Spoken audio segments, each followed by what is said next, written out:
Senator Anwarul हक निगरान वज़ीर आज़म मुकर्रर। शहबाज शरीफ का भी इत्तफाक, सदर ने एडवाइस पर दस्तखत कर दिए। अनवारुल हक काकड़ को वज़ीर आज़म का प्रोटोकॉल दे दिया गया। ऐवान सदर में हल्फ बरदरी की तैयारियाँ।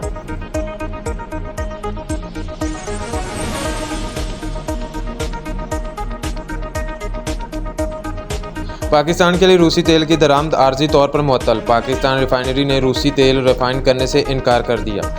इंडस्ट्री ज़ाय का कहना है कि अरब ममालिक के खाम तेल के मुकाबले में रूसी तेल से तकरीबन 20% फ्रंट ऑयल बन रहा है। 11 और 26 जून के 2 जहाज़ों के बाद कोई रूसी तेल पाकिस्तान में नहीं लाया गया।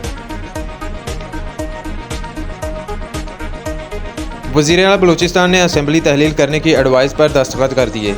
ज़राए वज़ीर आला सेक्रेटेरिएट के मुताबिक एडवाइस मंजूरी के लिए आज गवर्नर बलूचिस्तान को भिजवा दी जाएगी। गुज़श्ता रोज़ सिंध असेंबली की मुद्दत ख़त्म होने से 2 दिन पहले ही तोड़ दी गई थी। सिंध में निगरान हुकूमत के क़याम के मुतल्लिक मशावरत के लिए वज़ीर आला सिंध की हिदायत जज़ब इख्तिलाफ राना अंसार से मुलाकात। दोनों जानिब से फ़िलहाल निगरान वज़ीर आला के लिए कोई नाम तजवीज़ नहीं किया गया।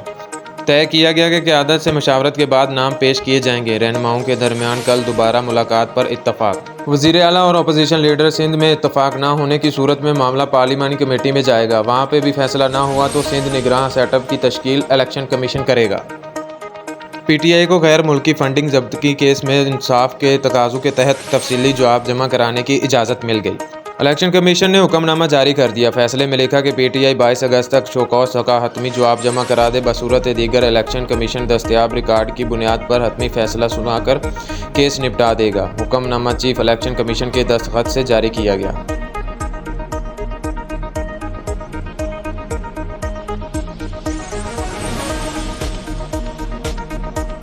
27 जुलाई को कराची में मुबैना जाली पुलिस मुकाबले के दौरान मैट्रिक के 2 तलबा को जख्मी करने के केस में तफ्तीशी अफसर ने SHO अल-फलाह को बेगुनाह करार दे दिया। तफ्तीशी अफसर की इब्तदाई तहकीकाती रिपोर्ट के मुताबिक SHO के खिलाफ शवाहिद नहीं मिले। वो वक़ूआ के दिन मुहर्रम उल हराम की ड्यूटी पर थे।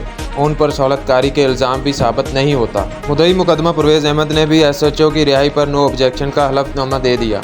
अदालत ने तफ्तीशी अफसर के केस का चलान तलब करते हुए समाअत 15 अगस्त तक मुलतवी कर दी। पंजाब में नशे के आदी अफराद की बहाली और मंशियात फरोशी के सदबाब का फैसला कर लिया गया। निगरान वज़ीर आला पंजाब मोहसिन नकवी की ज़ेर सदारत इजलास में प्लान तलब।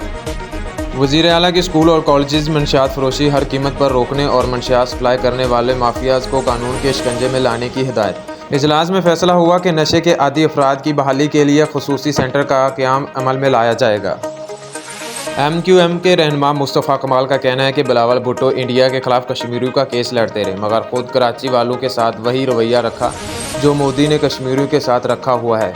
MQM के रहनुमाओं के साथ प्रेस कॉन्फ्रेंस में उनका कहना था कि पीपल पार्टी ने 15 बरस की हुकूमत में सिंध को अपनी ज़ाती जागीर समझ लिया है। सिंध हुकूमत मेरिट के बगैर रिश्वत लेकर सरकारी नौकरियां बांट रही थी। MQM ने रुकवा दिया। सिंध हाई कोर्ट ने नौकरियों के हवाले से स्टे ऑर्डर जारी कर दिया। मुस्तफ़ा कमाल ने सिंध के सरकारी अफसरान को वार्न किया कि गैर कानूनी काम से बाज रहें। नैब में सिंध हुकूमत आपको बचाने नहीं आएगी और MQM आपका पीछा नहीं छोड़ेगी। रिश्वत लेकर नौकरी देने वाले पर अल्लाह की लानत हो। वज़ीर आला सिंध मुराद अली शाह का मुस्तफ़ा कमाल के इल्ज़ाम पर जवाब। प्रेस कॉन्फ्रेंस में वज़ीर आला सिंध ने कहा कि गुजरात के कसाई मोदी को बेहतर कहना मुल्क से गद्दारी से कम नहीं। ये लोग तासुब फैला रहे हैं मगर हम कराची जीतेंगे। बोले किसी को सियासी इत्तेहाद बनाने से नहीं रोका जा सकता। आइंदा इंतखाबात के बाद शायद कोई भी जमात ज़्यादा अक्सरियत हासिल ना कर सके। हो सकता है इत्तेहादी जमात वफाकी हुकूमत बनाए। आइन के दायरे में रहते हुए हल्का बंदियाँ 1 माह में और इलेक्शन 3 माह में हो सकते हैं।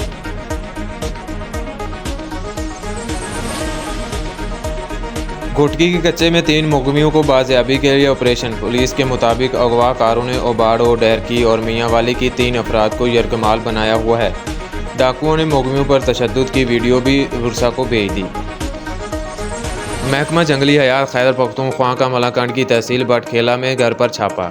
घर से बंदर के 3 बच्चे और रीछ का 1 बच्चा बरामद। मुलजमान पर भारी जुर्माना आयद। असिस्टेंट कमिश्नर मलाकंड के मुताबिक जंगली जानवरों को घर में रखना गैर कानूनी है।